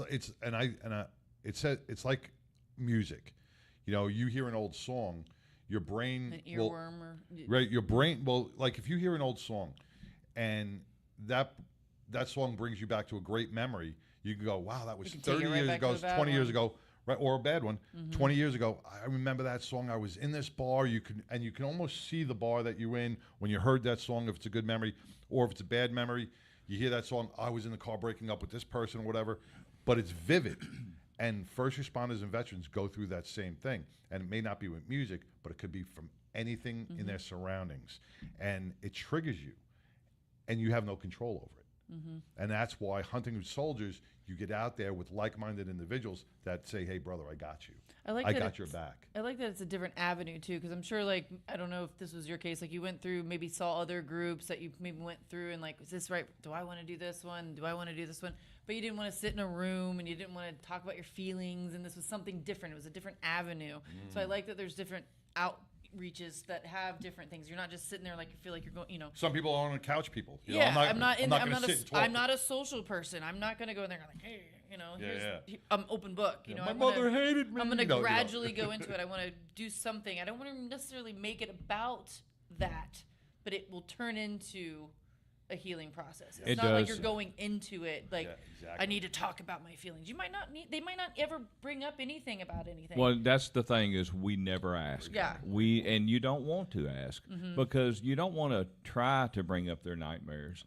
You just want them to know that they're there, to feel comfortable, to feel, and to know that we are always there for them. After that trip, they're not just another veteran. They are our family. You're not judging. You are there for when they need you. Exactly. And that's the thing. They can open up, and we even teach our staff. We're all 100% volunteer staff in Hunting with Soldiers. We're a 501c3 nonprofit, but we have no paid staff. Is we teach them, if this veteran opens up and talks about something that sounds like the stupidest thing you ever heard in your life, you take it just like it's the most serious thing in the world, because just because that might sound like the stupidest thing in your life, they're opening up to you. That might be something that veteran needed to get off their chest to not become one of the 22-a-day veteran suicides. And you don't know how people do their, I don't want to say cry for help because I don't like that term, but like you don't know, like if you listen enough, you're going to maybe hear some things of what they might want to tell you, but they don't know how to tell you. So they're opening up a little bit, so you catch a little bit of. I don't know if that makes sense. That makes 100% sense, because everybody uses like you're it saying, different. they might say something stupid, but it's not stupid. They're trying to get something out, but they just don't know how. But you're there to listen. Exactly. So now you made them feel comfortable enough to listen that they're gonna maybe share a little bit more that they need to. Exactly. Yeah. You're waiting for Mitchell to weigh in on that, going, yeah. No, that's a great point, because we all have different avenues that we take. Some people have dark humor. Some people have, they'll go into dark humor, or they'll talk about blood and guts, and it's their way of kind of vomiting that trauma, or whatever outlet they use. That's the perfect segue for what these hunting trips are all about, because you can start to read people. After a couple of hours with them, you start talking, and you're like, wow, he wants to say something, or she wants to say something. I'm just going to let them. And when you have tasks and stuff too, it's not like the other. I mean, I don't know if this is how they are when people go into a room and they talk about it, but it's not like that. You have tasks during your outings and stuff, so people have to learn to work together, and it kind of brings out personalities, and you start reading personalities, and then you start warming up to other people. I just think of it like a summer camp with kids, you know. That's how I'm referencing it. You know, kids, they don't like going there, but they're there, and they start making friends because the other guy It's didn't summer think camp that with was guns. funny. Yeah, that guy, you know, was good at this, and that guy was good at this, so they bonded, and so that's how the bonding happens. You talk about the dark humor. You know, my dark humor, well, from just 4 years military, then, 20 years volunteer fireman, and then, 10 years working for the Texas prison system. I have a very demented sense of humor. So that's why we have you on the show. But just being in the prison system. I remember my wife. We went to a show in Amarillo. I was invited there and got to meet Chris Tonto, backstage and visit with him for a while. And then at the show, me and my wife are sitting there, and Chris Pronto says something. He gets up there and he starts talking. He says, some things I may say may offend some people. If you feel offended, there's exit signs everywhere. But whenever he's through, I look at my wife, and her jaw's hitting the floor. She's like, did he really say that? I said, yeah, that's just the way it is, honey. Yeah, And it really is. And that's the thing. We can talk to each other and have that demented humor. When somebody from the outside hears us, they think we all need a mental institution. But you know what? It's not about them. It's about you at that point. Exactly. All about me. You know, your hunting trips range from 4 or 5 guys to how many people can go on a we've the most we've done was 25 on a fishing trip, and last year we did 20 on a fishing trip, but it was included veterans and spouses. This year it's going to be a total of 10 with veterans and spouses on our fishing trip, which we'll be leaving next week, and headed down there to Port Aransas, and our veterans come in, and condos are taken care of, all through the donations of people and fundraising. We've got condos for them, and we have 2-bedroom condos, and each bedroom has its own full bath. So it is a glam trip, right? So glamping. we tent camping because most of us are broke, even though we don't require. I ain't slipping on. I don't mean money broke. I mean broken broke. So we're gonna help with funds because we want to help with pinups and pistons and help raise money for you guys. And that's the thing. He's going to be there, pinups and pistons. He's representing Hunting with Soldiers. Because like I said, all the staff, the staff that lives in this area already have to be out of town, and me and the gentleman that's been here with me before, Jose Caravello, he'll be down there with me. And, because you plan these way in advance, so this was way before we've had the restaurants reserved, we've had the boats reserved, we had the condos reserved. I mean, it's a long process. So he'll party with us. Yeah, sure, absolutely. Well, you guys are. I think that not regret it. The first event that I did with you guys was the tournament at Lake Fork. Remember that? There was a lot of guys there. I'm still really good friends with a guy. People. Nice. Yeah. That was who scouts out your areas for your hunting? Like, how do you get do you have leased land, or do you? I mean, because I know you can travel all over the place, but do people just donate their land? Say how you? Some donate, some we pay a small fee. They give a good discount. Just like for instance, we've got 3 boats for this coming trip. And so, they gave us a discount on the boat, so we're not paying the full price.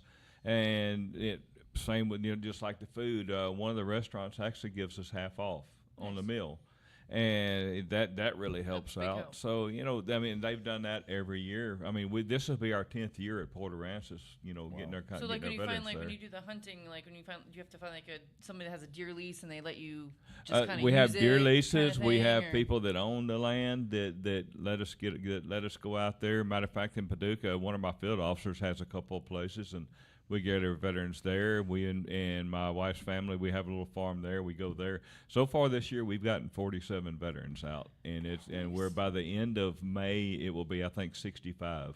Nice. So I mean, we go to a lot of places a lot of times, and so I mean, it's actually I joke around and tell everybody I've got to start staying home more. I got to fix my house because every time I walk in the front door, the back door closes. I'm not figuring out why. Does that include the fishing trips too? Because on that striper, we had like 8 guys there. Right? Yeah. With your hunting trips, is it just rifle, or are you doing archery? We give them the choice, but some places are, doesn't really have the facilities for an archery, so we'll bring pop-up blind if they want to bring a bow. And we don't require them to be injured in combat, but by default some are. So if there's a place that we're getting them to that doesn't have a wheelchair accessible blind, we're gonna put a pop-up. I'm gonna put that pop-up blind right over the top of them. Nice. Now you bring up a great point. You're never home. The back door's shutting because you're always busy doing all these hunts. Say there's some veterans out there that say, "Hey, I want to volunteer my time. I want to be part of this." How do they go about it? Well, what are the requirements? Well, actually, we do have a lot of staff, and I don't do this all by myself. Okay, yeah. I don't do this. Now, don't get me wrong.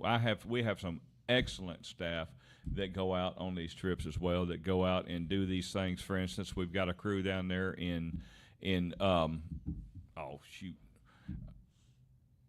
dadgummit, Silsbee, Texas. Somewhere in Southeast Texas. Yeah, Silsbee, Texas, and they'll be up there in the same weekend we're at Port Aransas.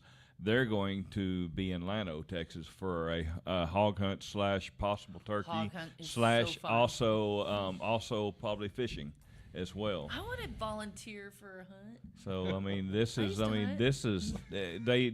we no have girls allowed. No. We have staff and all over. volunteer? We got some in San Antonio. We got some in this area. We got some in Silsbee, Texas. We got them all over. And like I said, we're all volunteers, but they volunteer their time, and they get to these places, and we're there to serve them. Go ahead. I'm sorry.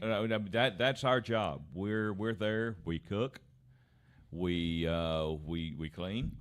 Mm-hmm. If they don't know how to clean their animal, we show them how. We're not going to do it for them, because if we do that, then we're taking away from them. We show them and assist them and show them how. And I can't tell you how many veterans we've had that's never hunted before. And now most of them, the ones that's gone out with us, are avid hunters. We had one, he never hunted before, and he says, "That was great. I don't care if I ever hunt again." But he loves to fish.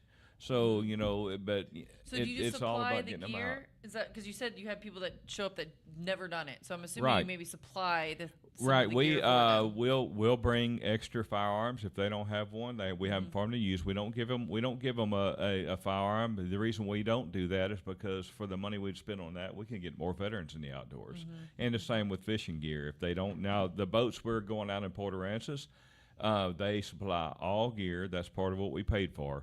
Now, as far as anybody that wants to fish before or after, I'm going to bring several fishing poles, and if they don't have any, we can all just fish off the land and have a good time. So is that stuff you need donated besides money? Do you guys donate gear, or you just take money as donations? Well, either. Okay. I mean, because like I said, we take firearms, extra firearms. We try to get them That's as something many. to get one of those big box hunting places to see if they can donate some stuff for you guys. Hey, we'll take anything. We even had a guy that was in the hunting industry that wound up, donating all his gear that he had gotten over the years. And we had a big dove hunt in Olney, Texas, and we just set it out on the backs and told the veterans, "Hey, come get whatever size you want." So you'll take donations of older, like used gear too, or? Honestly, I mean, we would fishing rather gear is have kind of easier, but guns might be a little Do you trickier. go out to but Olney, Texas a lot? We do 3 different areas in Olney. We do an all-day hunt in one place, we do a dove hunt in another place, and we do the Jessica Chance Memorial Hunt in another Because place. there is an amazing barbecue out there, and he is an amazing giver of all people. I know him very well. He's Big part of the lease. Big Love? Yes, we sir. know Big Love. Big Love's barbecue, man. Big Love's barbecue. Yeah. He is part. He is part of He's a the. hunter. He was there at the very beginning of the Jessica Chance Memorial Hunt before it became the Jessica Chance Memorial Hunt. Oh, I'm wow. not surprised. Yeah. Because, Big Love, and he used to be Avid here in hunter. Dallas, avid hunter, and he moved out to Olney, and he's got this amazing barbecue place. The food is phenomenal. And I love his breakfast. I get the breakfast large tacos? biscuits and gravy Oh, yeah. every time. So yes, Big he Love. was there whenever we did the first hunt ever out there. We're gonna and need then some the next DoorDash, year, Big Love. when it become the Jessica Jantz Memorial. But yes, he's been there from the beginning of that trip. So when you guys are at Pinups and Pistons, are you gonna have some like ways for people to sign up and have some trips that people can see that they can come up to? Or I've sent Mitchell a packet of information that if they want, he can, they can pick it up, and it tells all about hunting with soldiers. There's QR code on our website. Right? There's QR code. They want to donate. There's QR codes for that. It's all the information about us and what we do, why we do it.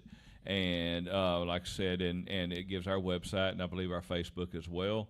So if that way they can, if they're a veteran, they want to get on there. So we don't accept random applications. It's got to be for a specific listed hunter fishing trip. Okay. And our rule is on a regular, not the sweat equity, but on the regular hunting trips, they cannot have been out with more than 2 organizations multiple times with the same organization, because unfortunately in this business there are a lot of professional freebies.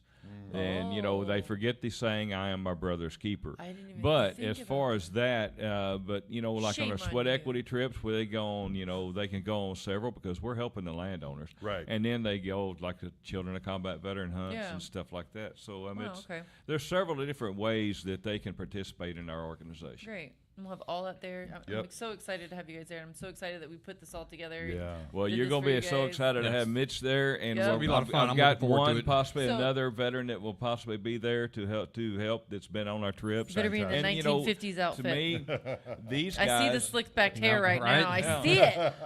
The rolled up I'm sleeves. from the '60s, not He too. I has might have it some. I might fine. have disco gear. Nicky look, right? The grease does. connect, like Fold the Nicky. sleeve of the Yeah, cigarettes. yeah, and the Chuck Taylors. Hell yeah. Bet. All right. Anyway. So on May 3rd, Pinups and Pistons at Indian Motorcycle, Fort Worth Indian. You can come on out and help support Hunting with Soldiers. You are supplying, by your donations, by your presence, by you coming out and supporting, you are helping our veterans throughout the state of Texas and further to heal in every which way possible, either hunting or fishing. Hunting with Soldiers is not a government-run organization. They rely on their donations, and you are helping so many of our veteran heroes by taking them out and just providing this service for them. And I can't thank you guys enough for what you guys do each and every day. Well, I just want to say thank you to Mitch because he volunteered. I put it out there, and I've got a couple of others that have volunteered as well. He's really stepped up. He's a great guy, and whenever you're out there, y'all just come up there, give him a big handshake. If you're real pretty, give him a big hug. I'll send all the pinups your If way. you're not real pretty, give him a big hug. I'll send all the pinups your way.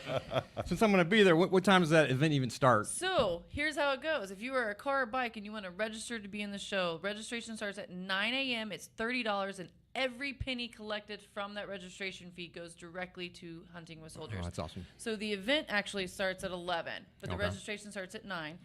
So 11 to 3. 11 to 3. Might last a little longer. I mean, there's going to be a lot of people coming around, but Okay. set up the booth. We'll talk about that later. You can show up as early as you want, but the girls will be down there about 8:30 setting up. We got I'll be down there at 8:30. Okay. Yeah, We'll be down there. Girls be there setting up. I'll be there at 8:30. I'm back on single status Yeah. again. So. we get the Kiowa helicopter coming from Fort Worth Aviation Museum. Oh, wow. I got an axe throwing company coming that's veteran owned. We got a bunch of food trucks. I got this cool. Got a tank. Got a tank. Well, it's like a SWAT security. Texas Security Force is coming out. And they got like a tank Armored. thing. Yeah, Right. armored truck. We got this cool food truck that I'm excited to taste. It's a Asian Mexican egg roll company called Soy and Salsa. Ooh. I'm excited. I'm curious. That sounds kind of an interesting mixture. Yes. Yes, it does. I'm It's almost down. fusion. And we got taco truck, and we got the Soy heaven and cakes with jalapeno. funnel cakes. Yes. But So- remember, register your car, register your bike, because your money for those registrations will go directly 9 to a.m. Hunting with Soldiers. So the more cars, the more bikes we get out on May 3rd, the better we can help our veterans and Hunting with Soldiers supply There's more no trips. pre-registration. You just show up at 9 o'clock. First come, first serve for the spots. $30 for bikes and cars. And we have custom trophies made by Lincoln Tech that is being made right now. They are made out of multiple sizes of pistons. They are Thank you, custom James made. Coulon, for getting those trophies Collecting for us, those. collecting those pistons for us. And Lincoln Tech. And if you want to be a pinup girl, if you want to be a pinup It's Do you free. want to be a pinup girl? I'm good. It's free to be a pinup. It's free and to the be a prices pinup. are great. It's $300 from Indian for first, $200 for second, $100 for third, or Maybe I won't 100. do it. Yeah, $100 for third, and best in show. You just get some good stuff. One thing, you know, once again, Hunting with Soldiers is 100% volunteer staff. Everything we raise goes to getting our combat veterans into the outdoors, and also we do some trips on some of our sweat equity trips. We do include non-combat veterans as well, because it allows them to come back into the camaraderie that they miss the most. And so we have no paid staff. Everything we do for our veterans, we pay for. They're paid to us as a handshake. They will debt when they leave, and that is to live their life that God takes them, not themselves. So we expect that debt to be paid in full. So that's where your funds are going, folks. Oh, thank you so much. Do appreciate it. Mitchell, we'll see you Yes, sir. on May 3rd. Absolutely. And coming up, speaking about veterans, speaking about eating crayons, we're gonna bring in the Mongolog, and he's gonna give you his perspective on today's news. Once again, thank you guys. Hunting with Soldiers, come on out May 3rd. Thank you very much. Thank you guys.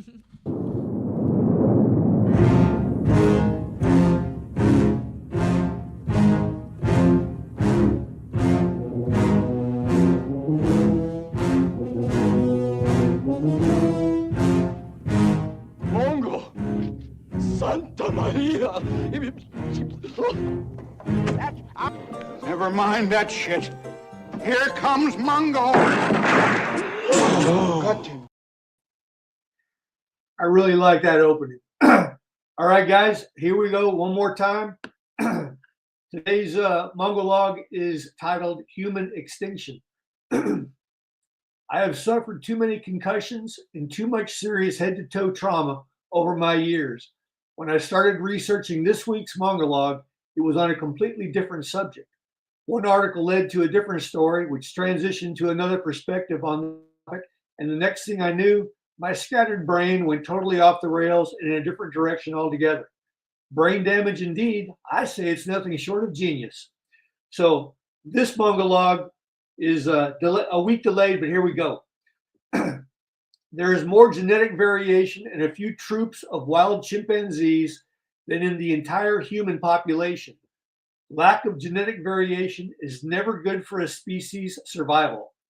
What's more, over the past few decades, the quality of human sperm has declined massively, possibly leading to lower birth rates. The exact cause for this, nobody is really exactly sure. One of the sources of degradation in the environment is because of human pollution. This certainly is one of the factors. Another may be stress, which I suggest could be triggered by living in close proximity to other people for long periods of time. The most insidious threat to humankind is something called the extinction debt. There comes a time in the progress of any species, even ones that seem to be thriving, when their extinction will be inevitable. No matter what they do or what they do to avert it, like all species, we humans are destined to disappear from the planet. That's simply the way nature works. Even without an asteroid impact, the dinosaurs would have eventually died out sooner or later. That's just what all living things eventually do. Whatever the cause, the extinction of Homo sapiens will be relatively soon, in geological terms anyway, within the next 10,000 years.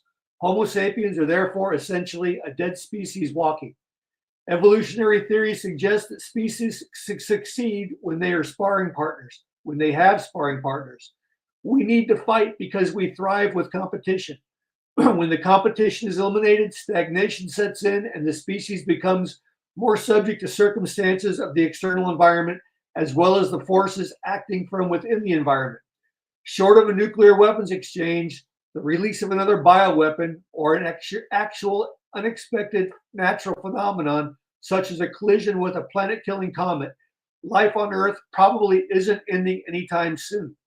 More than probably, not even in our grandchildren's lifetime. That, however, does not mean that the doomsday clock isn't already counting down. Unfortunately, humans have an amazing capacity to complicate their lives in the name of science, innovation, and convenience.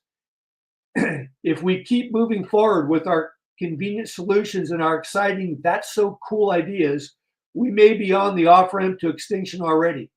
The Amish community of America may one day be erecting barns to to become tribute museums to a failed lifestyle highlighted by cool ideas. The question of human extinction is not merely a morbid curiosity, it's a critical inquiry that forces us to confront the fragility of our existence. Only recently did people realize that the physical universe could continue aimlessly without us. We can only be responsible for ourselves when we fully realize what's at stake. While numerous threats to humanity persist, identifying the most likely cause of our potential demise requires a careful analysis. Of course, the doomsayers on the left will constantly beat the drum to the tune of climate change and their new best frenemy, another pandemic. Their solution to save society as they want it is relatively basic.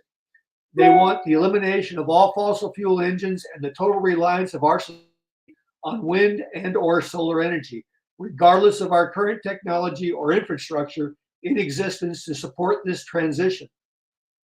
If we would only all transition to electric vehicles and then give our remaining assets to our liberal politicians so that they can continue to dictate our lives according to their Green New Deal, then the media would do their part in continuously telling us how good our lives are.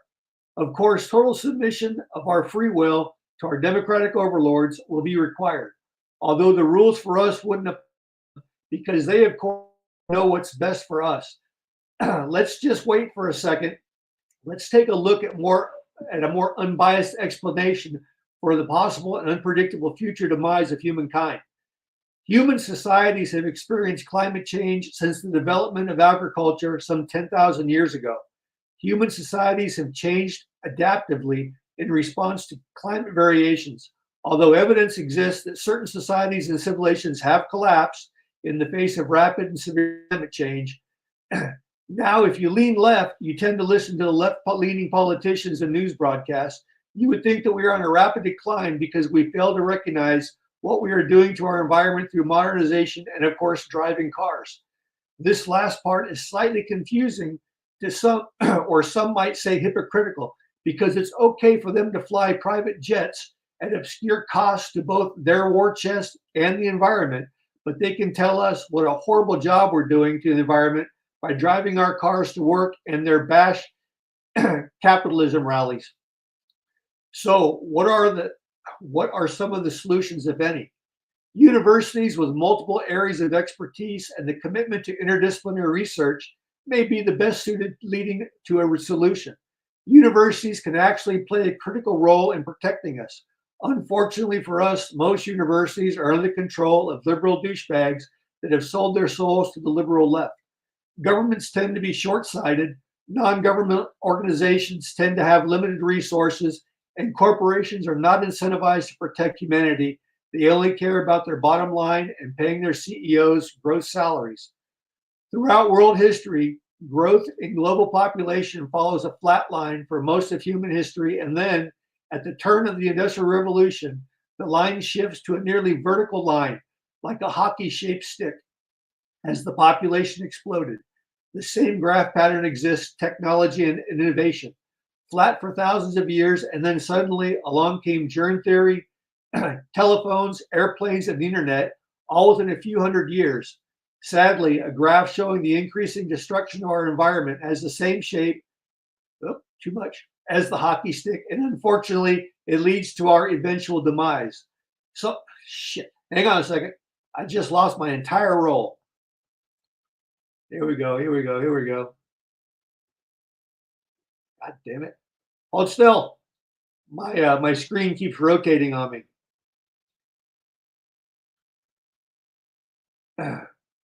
There are multiple theories around what might ultimately cause human extinction. Everything from alien invasion to catastrophic asteroid strikes.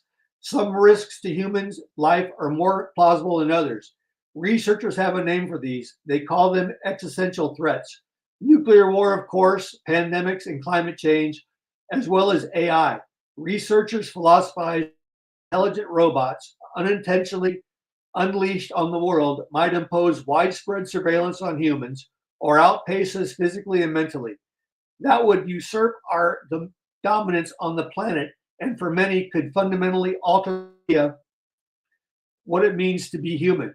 Personally, I've seen all of the Terminator movies, and I think a war with the machines would be awesome. Either Homo sapiens will decline and fall to extinction within the next 10,000 years, or we will make a concerted effort to expand into the universe and potentially live for millions of years away from Earth. Either way, I won't be here to experience it. God, however, may have other plans for mankind. We may all just be characters in the universe that he created. Deja vu is the phenomenon of feeling as though one has lived through the present situation once before. Maybe we're all just living in a continuous loop of life, making the same mistakes over and over, while he continues to hope for one of us, through free will, can actually figure it all out and break free of the repeating loop of life. Free will is a great thing, but maybe humans just aren't smart enough to figure it out and continue to survive on this rock that we call Earth. And that, my friends, is that. Whiskey improves with age, and I improve with whiskey. My name is Mongo. Whiskey goes in, wisdom comes out, and I smoke cigars and know things. Mongo is out, and now back to you in the studio. And I apologize that my...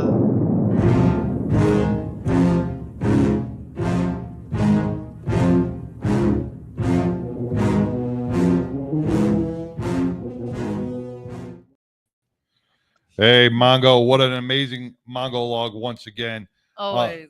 What's going on with your voice? Is someone grabbing you under the table? Who's under the table? I could only wish. I'm going through puberty. You do. You sound like what's his name? From the Brady Bunch. Remember the Brady Bunch? Oh, yeah. That was Peter, wasn't it? Peter. Oh. Your voice started getting a little high every once in a while. He just passed. Well, apparently it wasn't because it's too dry, because that didn't help out. I have no idea. I was doing okay till this all started. Maybe it's just nerves. Maybe. Hey, and I think this. Just listening to your Mongo logs, and this is what I think you should do, because I know you save all your Mongo logs, right? You don't throw them out, right? I do save them, yeah. You gotta. What you have to do is you got to get to a publisher, and you got to write a book, and you got to have them publish the Mongo log book. And I'm sure our listeners would love to see past Mongo logs and other, and everything. Mongo calendar. The whole Mongo log series of your perspective. I think it would make a great read, man. Yeah, and you pair your Mongo log with with a whiskey. So yes. you pair it, like the conversation goes great with a brandy, with a bitter note of oak, or whatever. I tell you. Yeah, but after about reading 4 or 5 Mongo logs, you're drunk. Well, I mean, that's, we're all about having a good time. You gotta publish these, man. You're in California. Get with a publisher and get this book, get this Mongo log book out. I don't know if you're gonna get a publisher in California. Maybe you may have to go to a different state. Yeah, it's true. Doesn't align well. Yeah. But Mongo, once again, man, thank you so much. Very informative from your perspective. And our listeners are loving every minute of it. Yes. Well, I'll tell you, I actually have, unless something earth-shattering happens throughout this next week, I've already got next week's Mongo log written. I actually like next week's Mongo log pretty well, but like I said, if there's earth-shattering news, it may shift it and get it shifted down the road, because I may have to report on what's going on. But nothing seems to be changing right now. I think not only should we have the Mongo log that we have every Wednesday, since you have all of this knowledge constantly every day. I know you can't cram it into just the Mongo log. I think you need to do little skits like reels every once in a while so we can post those. Because I know the comments coming out when you're having that whiskey on the patio. Yeah. You need to post those, because I'm picturing it right now. You on the patio with your cigar and go, today's quote. Yes. Yeah, you should definitely do some daily things. And put them out on reels and clips. That would be great. That would be cool. Just sitting out there smoking and drinking today. Yeah. Well, I appreciate the opportunity to opine once a week and get something off my chest. So thank you again. Well, Mongo, thank you, brother. And we'll see you next week, bro. Stay well. Have a good week. What? Oh, adios. Adios. Adios. They grabbed him again. They grabbed him, yeah. Where's Roxy? Man, that was Mongo. That's Mongo with the Mongo log, man. His perspective, and bringing bringing some great insight to you know what everybody's really thinking it and everybody's feeling it's like it. the perspective of like he just watches it all throughout the week and just kind of puts it all in. Like, here's everything that you've been thinking. I'm just gonna lay it all out there. But you know what he said, and it does suck because he writes these like a week in advance, you know, because he does a lot of time and research goes into the monologue, he's sitting man. on his patio. Yeah, and you know he gets it from so many different news organizations and different editorials. But then all of a sudden he'll get the whole monologue. Then something like you said, earth shattering happens. He's like, "Oh, I want to talk about that." And he just doesn't have enough time to write it. The whole vibe up, and you got it switch. Yeah. But man, Mongo, thank you again. Thank you, Judy Lamb, Tigger, man, they're big fans. My mama was on. We got Cynthia on. Got a whole bunch of crew. I want to thank everybody for listening. Like I said, we got some great Massimo from Italy. Yes, Massimo. We got the 2 great events that are coming up is Hops and Props. You can't miss that. That's this Saturday, April 26th. At the Fort Worth Aviation Museum. That is, you just walk up, you get your tickets there. There's no pre-tickets. You can get on to their website to get a pre-parking pass because parking is a little tricky, or they're changing it, but there's a lot of space for it. But get your parking pass before the event. But show up, you pay there. You can even get veteran discounts and stuff like that. It's a great event. And like I said, it's all for the Fort Worth Aviation Museum. This is their big event. They don't have a gala. This is their big event. And it is a great beer festival. I mean, for Shinerbach to even want to come and be a part of this, it's getting big. It's a big event. Get history and beers all together. And then Colleen, you know her? I do? No. Oh, first time listener. Colleen, thank you. Thank you so much for tuning in, Colleen. Where are you tuning in from, Colleen? We want to know. Yes, so Hops and Props this weekend. So full Saturday of beer festivals, and then our biggest thing, our first big event that 99% is doing on their own. We're throwing it all together. We're not jumping on another event. This is our event, Pinups and Pistons, May 3rd. I'm super excited about this. I've been working so hard. You have. You've been vendors and food trucks and everything. So I'm super excited for everybody to get out there and just support a great cause for Hunting with Soldiers and networking too. I mean, just getting out. We're going to do interviews with all of our vendors that show up. We got a Hopes for 22 a day. They're coming out from another state. They are another pinup organization that is about the veterans. We're going to interview them. They got another organization actually going to share their booth with them, another veteran organization. Sweet. So we got a lot of good people coming out to this. It's not just merchandise events. We got info vendors as well. Axe throwing. Tattoo Mark is going to be out there. He has been boosting us like a mofo. I love me some Tattoo Mark right now. You know, I saw some of his video today. He lives by AT&T Stadium. Oh yeah, every time he does like a weather forecast from AT&T Stadium. Yes, I'm like he's out on his patio, and right behind him he's got the backdrop is AT&T Stadium, the Cowboy Stadium. What a better great place for him to live, man. And I have a spot next to him at the Pinups and Pistons. He's going to roll up his brand new wrapped Jeep. Yes. Because he got rid of the old wrap. Now he's got a new wrap. Yep. He's going to have that at the Pinups and Pistons set up for everybody to look at, get pictures with. Going to be set. He's all excited to be a judge for the Pinups. He's going to be our tiebreaker. Yeah. Because we got some celebrity judges. We got Chaz Taylor. Yes. Pro wrestler. Yep. We got Mike Kislyak. Yep. Former Dallas Cowboy. We got Aaron Wild, who is with Hank FM 92.1, and TK, who is the founder of the Celebrity Softball Classic that's held right here at Ryder Field in Frisco. That also benefits all our veterans and first responders. We got Thin Blue Line, Lincoln Tech. Marked by Brock is going to be engraving some of our trophies. If we have time, we're getting all that put together. We got Koala Corner, who's been doing some amazing T-shirts for us. They've kind of the deadline's already passed on there, but what they did is they made T-shirts for us, and part of the proceeds that they made from those T-shirts went to Hunting the Soldiers. Oh, sweet! Nice, so they might have some extras at the event that they can sell, which the proceeds will. Well, we ordered ours. I ordered mine the other day. I ordered mine and Tigger's the other day. Yeah, so come out to Pinups and Pistons, dressed in your best 1950s. Join the vibe, have some fun. A lot of good music. Yep, it's gonna be a lot of fun. All right, so.